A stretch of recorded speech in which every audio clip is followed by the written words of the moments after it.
தோகை அழகு மங்கைக்கு பட்டு சேலை அழகு மயூரா பட்டு சேலை அழகு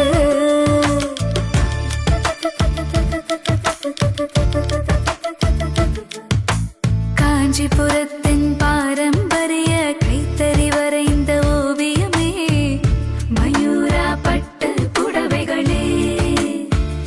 மயூரா பட்டு புடவைகளே மயூரா சில்க் முகப்பெயர் பாரம்பரியமும் அழகும் சங்கமிக்கும் இடம்